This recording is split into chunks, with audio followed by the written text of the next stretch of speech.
customer's concern is that the AC works fine when the truck is being driven down the road, but when he sits in the traffic, it doesn't cool very well. The day the truck is dropped off at the shop, the ambient temperature is 95 degrees Fahrenheit.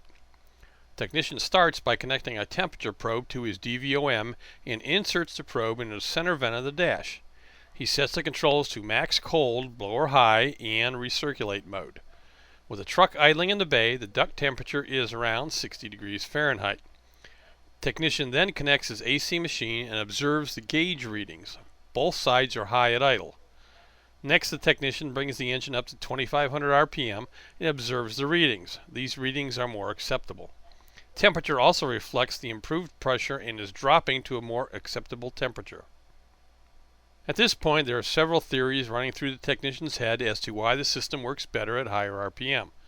Is the refrigerant level too low? Is the refrigerant level too high? Could the clutch be slipping? Could the fan be inoperative? The only theory that matches the symptoms and pressure readings is poor airflow through the condenser. The fan is mechanically operated by the belt and it's working properly. Technician looks at the front of the condenser and it looks a little dirty, but not sufficient enough to cause the problem. Technician loosens the brackets that hold the top of the condenser and the top of the radiator in place. He can now separate them and inspect them for debris between the components. He finds a lot of debris stuck to the front of the radiator. It almost looks like a sweater. The technician uses a garden hose and compressed air to clean the radiator. The new pressures are much lower and more in range than the initial tests due to the increased airflow through the condenser. Can we call this one fixed? Are we missing anything? Alright, now the tech could have stopped here, but he decides to go on and do some additional temperature testing procedures. He's going to measure 3 temperature differences.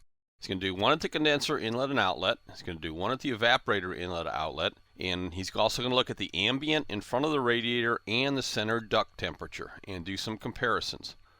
On this F150, the condenser inlet outlet temperature difference is 42 degrees Fahrenheit. This is normal, but slightly on the high side. His evaporator temperature drop between the inlet and the outlet has a difference of 9.5 degrees. This indicates a possible undercharge. Ambient to center duct drop is 31 degrees. Now that's an acceptable number. He decides to take a 4th reading. He's going to look at the temperature of the compressor case. He's got 166 degrees on the case, which is higher than expected. There are no OE specifications on this, and you're going to have to research vehicles at your shop for this. But for our readings right now, 166 is a little bit high. The direction the tech has. Ambient to duct temperature drop is in range. It's less than 30 degrees. Duct temperature seems to be okay. We may be undercharged, which is excessive evaporator temperature drop, and elevated compressor case temperatures. Undercharged systems result in poor oil circulation. That's going to lead to some premature compressor failures. Now, he goes in and decides to recover the refrigerant. He pulls out 1 pound, 12 ounces, which is 28 ounces total. He looks at the label on the front of the radiator and finds that this system should hold 33 ounces. So he's got approximately 15% undercharged system. They consult with the customer, and the customer agrees to go through an evacuation and recharge. He evacuates for 45 minutes, recharges with 33 ounces of R134A, and also adds 1.5 ounces of Ice 32. After recharging, his condenser inlet and outlet temperature difference is now 28 degrees, which is okay because we're less than 30 degree difference. Evaporator temperature drop is 2.5 degrees. That's very acceptable.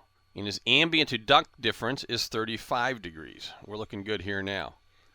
Compressor case temperature is the big one. This case temperature is now 132 degrees, 34 degrees lower than before.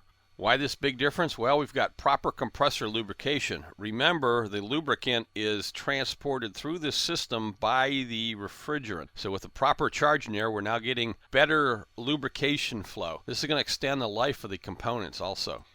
The duct temperature with the doors closed on max AC drops to 44 degrees. Now you have to understand the ambient temperature in the shop that day was 104. So we're at 44 degrees inside. I think we're cooling pretty good.